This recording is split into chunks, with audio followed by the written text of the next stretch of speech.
আমরা তিন ভাই তিন ভাগে কোরবানি দেই।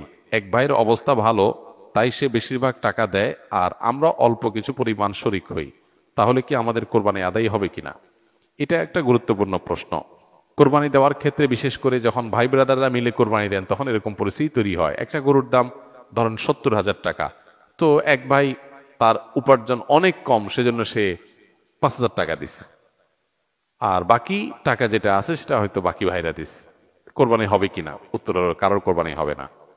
কোরবানিতে যে কোনো একটা পূর্ণ অংশ নিতে হবে। 7 ভাগের একটা পরিপূর্ণ অংশ, 7 ভাগের 1 ভাগ, 7 ভাগের 2 ভাগ, 3 ভাগ, 4 ভাগ, সর্বনিম্ন 1 ভাগ নিতে হবে।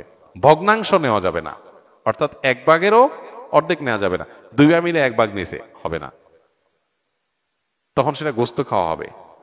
পশু জবাই হয়ে গেছে সেই পদ্ধতিতে, গোস্ত খাওয়া হবে, কিন্তু কোরবানি হবে না। কোরবানি বিশুদ্ধ হইতে হলে প্রত্যেককে পূর্ণাঙ্গ একটা ভাগ নিতে হবে। হ্যাঁ, এখন এমন হতে পারে যে এক ভাইকে আল্লাহ আর্থিক সচ্ছলতা দিয়েছেন, বাকিদেরকে দেন নাই, তো কি হবে? তখন সচ্ছল যিনি, তিনি তার পক্ষ থেকে কোরবানি দিয়ে বাকি সবাইকে সবার পক্ষ থেকে দিবেন, যে ঠিক আছে তোমার পক্ষ থেকে একটা শেয়ার, তুমি টাকা দিলা না, আমি তোমারটা দিয়ে দিলাম, এটা হতে পারে। অথবা আরেকটা হতে পারে যে ঠিক আছে, তুমি অল্প টাকা কামাই করছো, মাত্র 5,000 টাকা আছে, তুমি টাকা না দিলে তোমার কাছে ভালো লাগতেছে না, তুমি টাকা দিলে তোমার কাছে খুশি হবে, তো সেক্ষেত্রে 5,000 টাকা তুমি আমাকে দিয়ে দাও, এটা কোরবানির শেয়ার না।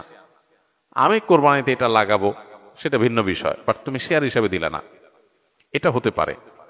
প্রবাসীরা অনেকে একটা কাজ করে, বিশেষ করে মিডিল ইস্টে যারা থাকে, অনেক প্রবাসীরা কোরবানি ঈদের দিন নিজেরা একটা ছাগল জবাই করে। তো রুমে 5 জন থাকে, এখন 5 জন মিলে একটা ছাগল জবাই করলে ওই ছাগলের টাকা তারা ভাগ করে। এই যে এক ছাগলে কয়জন শরিক হইতে পারবে, কয়জন কোরবানি দিতে পারবে? একজন। ভগ্নাংশ দেওয়া যাবে না। তাহলে একজন কোরবানি দিলে রুমের যে কোনো একজন কোরবানি দিবে, তো বাকি 4 জন তারা কি বসে বসে খাবে? গোস্ত তো সবাই খাবে। তো এই জন্য তারা 5 জন মিলে ভাগ করে টাকা দেয়। এখানে কারোরই আসলে কোরবানি হবে না, জবাই করা হবে, পশুর গোস্ত খাওয়া হালাল হবে, কিন্তু কোরবানি হবে না।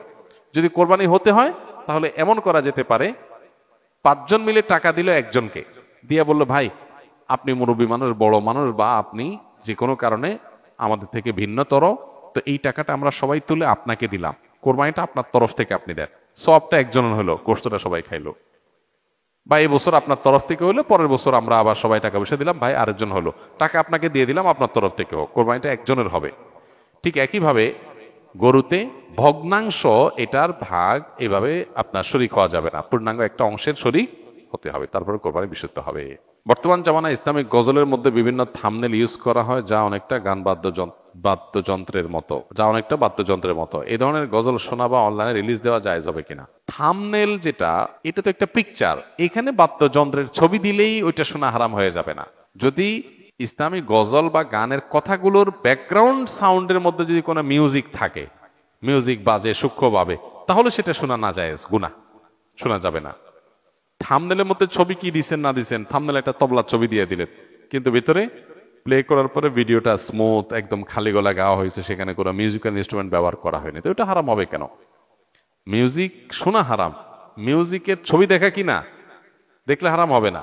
বিধায় আপনার থাম্বনেলের ছবি কি আছে না আছে, এটার জন্য ভিডিও হারাম হবে না। তবে হ্যাঁ, আজকাল অনেক আপনার গজল, ইসলামী সঙ্গীত বের হয়েছে যেগুলোতে সূক্ষ্মভাবে মিউজিক আছে, আপনি একটু মনোযোগ দিয়ে শুনলে বোঝা যায় যে মিউজিক ব্যবহার করা হয়েছে, সেগুলো শোনা হারাম।